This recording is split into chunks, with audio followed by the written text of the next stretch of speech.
خوتي السلام عليكم. في هذا الفيديو غادي نشوفوا بعض المواقف وخطابات لقادة وملوك ورؤساء بعض الدول العربية اللي بقات في ذاكرة الكثير من الشعوب. خوتي هاد القادة ورؤساء وملوك الدول العربية رحمة الله عليهم جميعا. غادي نبداو بالخطاب الأول للرئيس السابق صدام حسين رئيس جمهورية العراق سابقا، اللي قالوا في 2 أبريل 1990، اللي قالوا أمام القوات المسلحة نتاع العراق، اللي قال فيه أن أي اعتداء من طرف إسرائيل على العراق قال لهم غادي نخلد نار تحرق نصف إسرائيل. وفي ديك الوقيته خوتي هذا الخطاب دار واحد الضجه واسعه في العالم وفي الصحافه العالميه. بس اللي يدخل جاسوس للعراق ويصور وراء دولة كبرى، ترى هنا بالعراق ماكو دولة كبرى. إذا متوهمين إنه ينطون غطاء لإسرائيل حتى تيجي تضرب بعض الحدايد والصناعات، ترى واهمين. والله لا تخلى النار تاكل نص إسرائيل إذا حاولت على العراق. وخوتي احنا في هذا الفيديو حياديين، يعني بلا ما يبقى شي واحد في التعليقات يبقى علينا داك الرئيس الفلاني راه كان طاغيه ولا كان يدير، ولا داك الملك الفلاني راه كان ظالم، ولا خوتي احنا خاطينا. احنا رحنا نوريو غير هاد التصريحات اللي بقات في ذاكره الكثير من الشعوب العربيه والغير العربيه. وهذا الخطاب اخوتي راه الى يومنا هذا يتشاف في مواقع التواصل الاجتماعي. اما التصريح الثاني في لقاء مع شبكه BBC البريطانيه وفي الوقيته نتاع الحرب اللي كانت في 1967، سول الصحفي الملك فيصل بن عبد العزيز آل سعود، قال له واش هو الحدث اللي تمناه يوقع في الشرق الاوسط. جاوب الملك بسرعه كبيره، قال له اولا وقبل كل شيء زوال اسرائيل. Could I ask His Majesty what sequence of events he would like to see now in the Middle East? أول كل شيء زوال إسرائيل.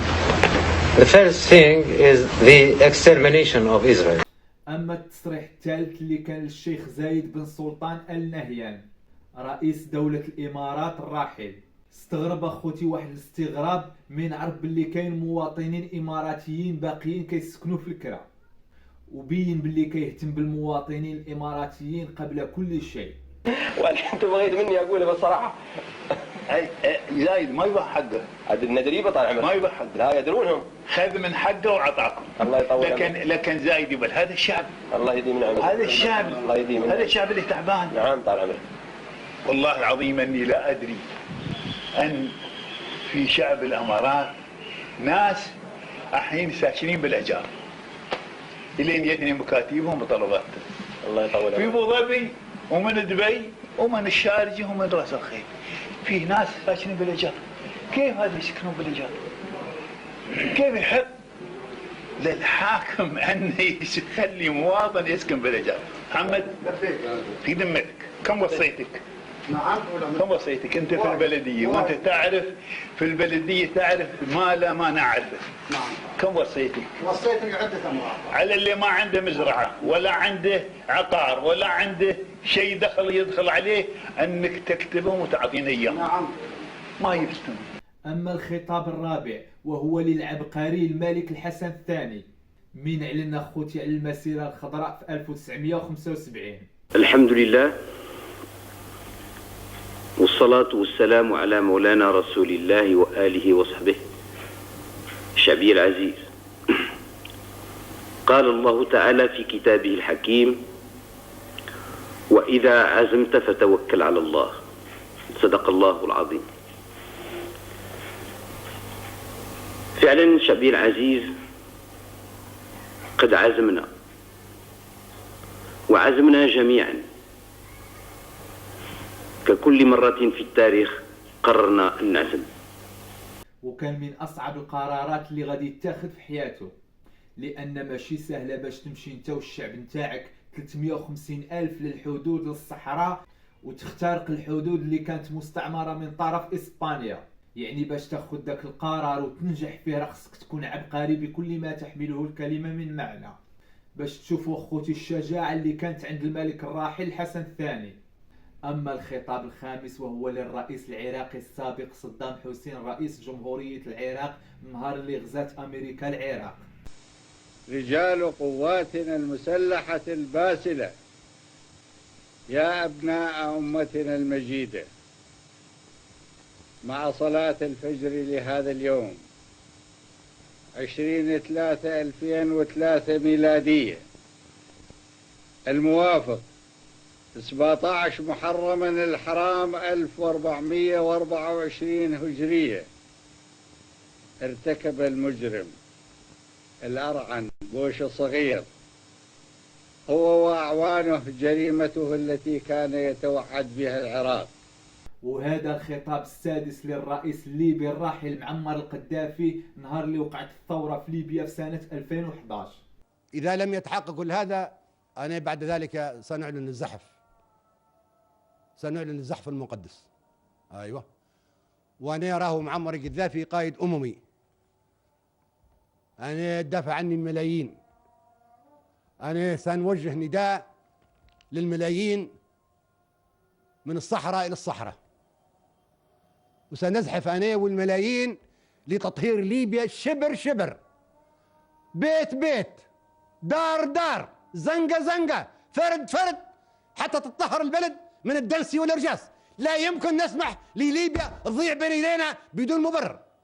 وهذا الخطاب السابع أخوتي وهو للرئيس الجزائري السابق هواري بومدين نهار داروا انقلاب على الرئيس اللي كان قبله بن بلة وأزاحوه من المنصب ديالو.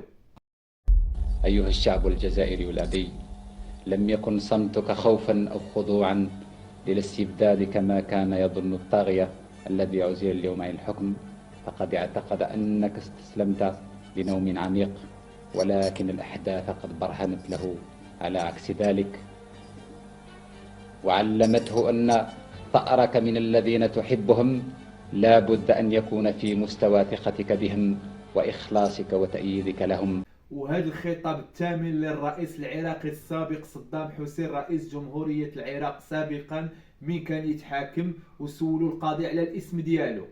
اسمك، أريد اسمك الكامل، تفضل انطينا اسمك. ما تعرف اسمي؟ أنا أعرف اسمك، مو ما أعرف اسمك.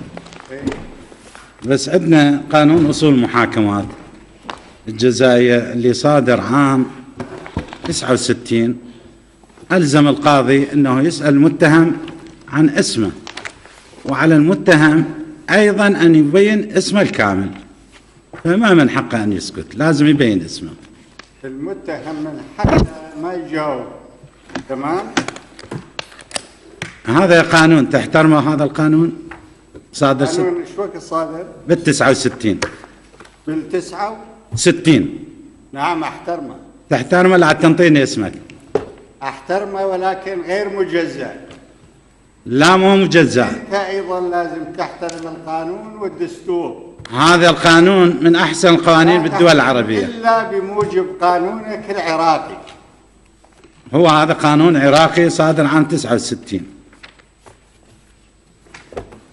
تحترمه قل لي، ما تحترمه عم قل لي. نعم احترمه، بس احترمه كله، ما احترمه مجزأ. ما مجزأ ولا يمكن ان تجزئته. مجزأ لانه انتم الان هنا قاعدين باسم الاحتلال مو باسم العراق. هسه تنطينا اسمك لو لا؟ لا ما انطيك اسمي، لانه اسمي معروف للعراقيين وللعالم. وهذا الخطاب التاسع للرئيس الليبي الراحل معمر القذافي من كان مجتمع مع أمراء وملوك ورؤساء الدول العربية وهضر على ياسر عرفات وعلى صدام حسين.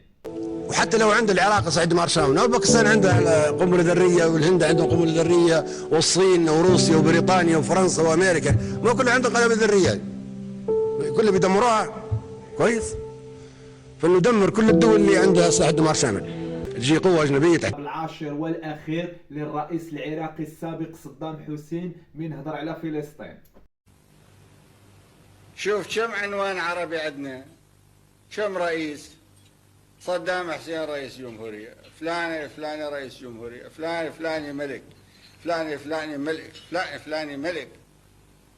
أي باية فتحة صدر من واحد يسمع نشرة الأخبار ويسمع حلقة الرؤساء وملوك وجيوش ودول، وتالي 5 مخبطين يقتلون بشعبنا فلسطين وأطفالنا يذبحون بيهم ويهينون نسائنا، تصدر تصريحات معيبة، تصريحات والله خلنا نشكل لجنة دولية، يعني لجنة أمريكية، دولية يعني أمريكية.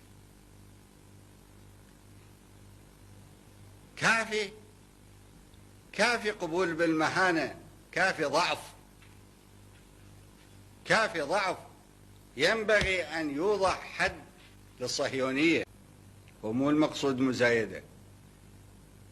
يقولون نعم هذه بها خسائر وتضحيات، وهي متى كان الوصول إلى الأهداف العظيمة بلا خسائر وبلا تضحيات؟